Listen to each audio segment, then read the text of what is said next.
Ashama harka fuune kabajamtoota qaama hooggansa mootummaa fi miti mootummaa kabajamtoota abbootii gadaa abbootii amantaa fi jaarsolii biyyaa kabajamtoota atileetonni fi leenjistoonni weellistoonni fi waloon barreessaa fi seenessaa komeedii fi shubbisaa amaataraa fi buleeyyii atileetiif artiistii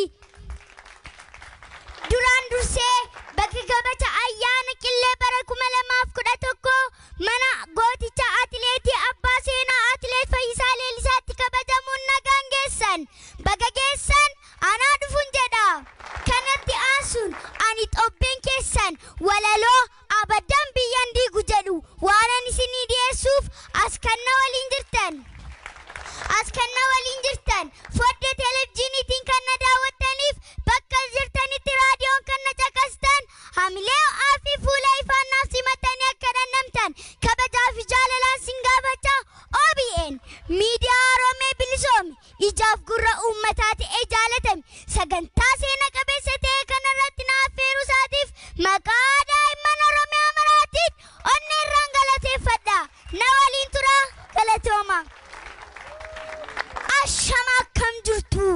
maatiin keenya martuu artiistiif atileetii abbaa gadaa fi buleeyyii qeerroof qarreen labanni beektootaa fi dureeyyii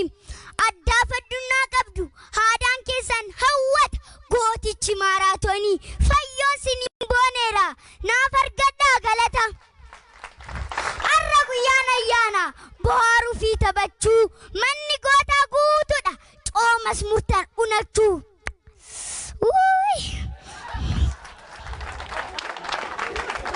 weellisuu fi geeraruu komeediidhaan bo'aaruu artiistiif atileetii beekamtootaan wal baruu ayyaana dachaa ta'e kabajameera qeerroof qarreen booranaa fi baareentuun qomoon wal nu geera ayyeeka na caqasaa takkan seenaa kikaasaa bu'uura madda keenya deessee kan hunda keenya gootittii du'a moote dubartummaarraan kaasaa haadhaan duraa kan hin dhufne silaa takka illee hin jiru maaloo meena caqasaa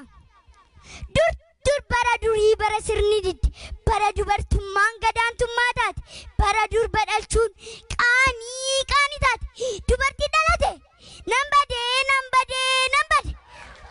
gurrabbaa kobbade aataa tomaa miti bara isheen jedhamte ana kichuu miti seenaatu dubbata akka dararamte deesseen dhala namaa kan addunyaa kanaa obboleettiin dhiiraa haamti manaa jaraa intala abbaa warraa maddi dhala namaa dubartiidha malee wanti biraa jira seenaan jijjiirame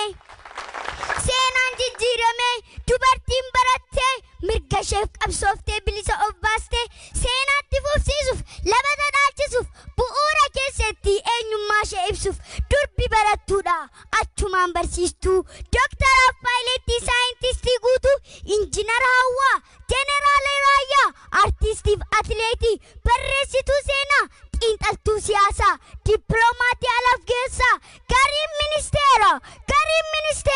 pireezidantii biyyaa taateen nu bulchite durbi haati kiyya ililcha warri dhiiraa ilaalchinni durii ammatti dhiyeera eeyyen itti dhiyeera lammii mana gootaa jirram goota abbaa seenaa goota maaraatoonii leenca addunyaa kanaa gudeeda leellisaa gammachuu itti beekaa girlachuu qabsoo haqaa finiisuu fiiganii injifachuu badhaasa gadameessa addee birrituu fullaasaa kan guddifte aannanii kan nyaachifte caccabsaa qaroo qeerroo jalduu sanyii koloneel Alamuu Qixxeessaa hayyuu ilma beekaa kutataa goota arjaa abbaa firaa kan hin beekne gidiraa guddicha qomoo guddaa bakkalcha atileetii hundaa Oromiyaa gammadi gooticha maaraatoonii fayyoo baasnii qabda fayyoo qabsoon duudhaa isaa ormi kennineef akka fiisaa risaa balali'aa qabsaa qeerroo jalduu miidhama saba isaatii kan warreen gamuuf kaatu fayyisaan mileellisaa fiigee gaafa injifatu asxaa diddaa garbummaa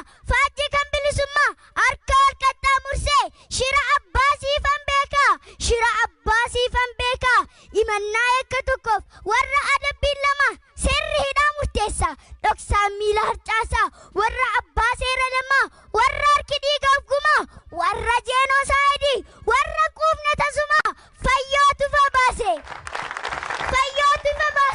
injifannoo dachaadhaan uummata addunyaatiif Oloompikiitti mul'ise atileetii falmataa baasaa gumaa goototaa ijoollee shawaa lixaa qeerransa hamaa qixaa qaxalee dirree qabsoo yoommi filma qajeelchaa ichilbee qeerroo dandii abbabaan madinkeessaa balaliyaa qilleessaa fayyool madeessisaa atileetota amboo leencota almaan qomoo qabsaa qeerroo oromoo kan injifatan roorroo qaxaleewwan boqqojjii kan laaleen quufne ijji xuruu nashiif ganzabee ijji gaayyoo dibaabaa kan addunyaan miidhatuuf saffisa isaanii faana kan adii watu achisan jecha olchan dibaabaa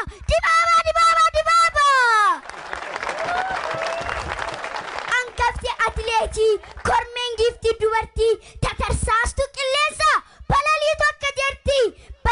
akka jetti atileetirraa kaaste kan taate pireezidantii haadha muuxannoo gaarii mee harka shaashaa godha gootittiin abdii sabaa daraartuunis as jirti hunda keessa waamuuf nan ga'u yeroonsaa dachee gootaan guutte addunyaan faarsaa dhaloota haadha ummata guddaa biyya koo Oromiyaa saba falaasamaa yuuba qaroo addunyaa bu'uura deemokiraasii madda qaroominaa abbaa heera muudaa wiirtuu sirna gadaa ammataa sablimmii gaachana eenyummaa ijaaraa Itoophiyaa Oromoo abbaa biyyaa maaf nu dhiigadinni maaf adda facaanaa diinnoon firate maaf shira isaa baannaa Rabbi moo namumaa kan seera jallisee jedhaa kan wajjin Rabbi moo namumaa kan seera jallisee daradan darara waaqa moo namumaa kan seera jallisee daradan darara ati keenya tokko maaltu addaan nu baasee kan kaleessa mormine lubbuu itti wareegne alaaf keessaa wal waamne kan tokkummaa buqqifne arra maaltu argame diinatti nu firoomse dhiiga keenya lolaase yoomittuu nurraa qoorse miidhaa jaarraa olii akkamiin dagannaa aarsaa qeerroof qarree maaf zeeroon baay'isnaa dudubbattee naan jedhu akkamittan callisaa na cinqaa na yaadeessa obbolaatu wal nyaataa biyya diiguudhaaf kaataa imaanaa gootaa nyaata yaalammii maaliif laaltaa boru maal na dhaalchiftaa eessumatti nagattaa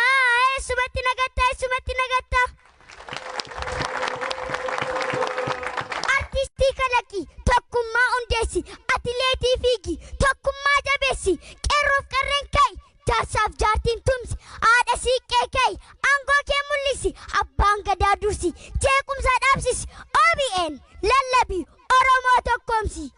argineem Sooriyaa Yemeniif Liibiyaa eenyumaaf hin tolle nama dhume biyya maatii isin kadhannaa nu ijoolleen keessan tokkummaaf jaalala nageenya barbaannaa gargar hin bayinaa tokkummaa jabeessaa abdii nutti oraa biyya nu dhaalchisaa ijoollee abbaa gadaaf kana barbaachisa Oromoon biyya jaaree ofii deebi'een dhiigu nuti amma tokko taana diinni lafarra dhiisi waaqarra haa fiigu garaasaa kutatu abadaan biyyan diigu galatooma.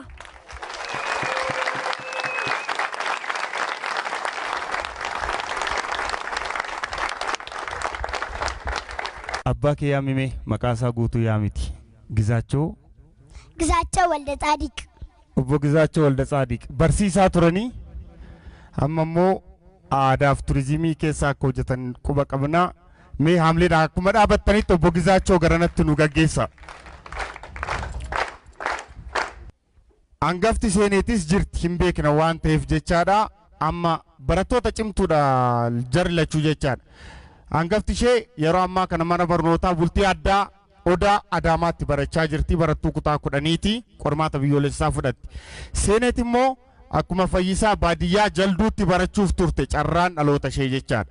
Garuu dandeettii ishee kana argeet namni tokko mana barnootaa barattoota ciccimoo barsiisu qormaata isaas dandeettii isheetiin dabartee sabbata mana barnootaa intellectualitti sponsorship argattee barachaa jirti yeroo ammaa kana. Abbaan cimaan kun ijoollee kana ofii isaatii walaleessee cimsee akka of danda'an gochaa jiru kun haadha warraasaa fi ijoollee biroo dhiiseet ijoollee xiyyiitii ta'an jechuu dandeenya. Kanneen ijoollee qaruutee akkanaa barsiisuudhaaf jedhee Seenet wajjin maatii dhiiseet sabbata jiraachaa jira jechaadha yeroo ammaa kana. Gizaachoon egaa yoltajjii waggaa 4 OBN tu qilleensatti isin baase yeroo jalqabaatiif nan yaadadha waan ta'eef ijoollee hedduu wajjin ta'e amma Seenet wajjin si argine malee gaaf tokko garuu akka dubbatu si taasisneen beeknu nullee har'a garuu maaliif jedheen ofuma kiyyaa yaadee gidduutti kutee seene waan ta'eef mee ijoollee kana akkamitti qaraa jirta maatiin osoo akkam godhee milkeessuu danda'a ijoolleen sun gargaarsa dhabdee akka bittiin noofte waan an beekufan. Tole ijoolleen inni duraa inni jalqabaa ijoollee kallattii kan qabsiisu fakkeenya kan ta'uuf maatii taanet ollaa naannoo uummata maatiin garuu isa bu'uuraati. Ijoolleen akka abaaboo mana keessaa gara kallattii qaban sanatti deemti waan ta'eef maatiin fakkeenyummaa guddaadhaan jaalala kenneefi yeroo kenneefi ammuma fedhallee jireenyi nuun guutu ta'us ijoollee keenyaaf boru egeree isaanii tolchuudhaaf arra maatiin irratti hojjechuu waan qabnuuf dhala keenya caalas kan jaalan biyya kanaafis dhiisnee kan dabarru maatii ijoollee waan ta'aniif maatiin ijoollee isaaniitiif yeroo isaanii kennanii waan beekan waan qaban waan biyyi qabdu golli biyyaa waan nama dhaalchiste inni xinnoo beeku maatii isaatti ijoollee isaatti yoo kenne ijoolleen sana fudhattee baatee gara kamiinu eessumattuu ga'uu hin dandeessin jedha.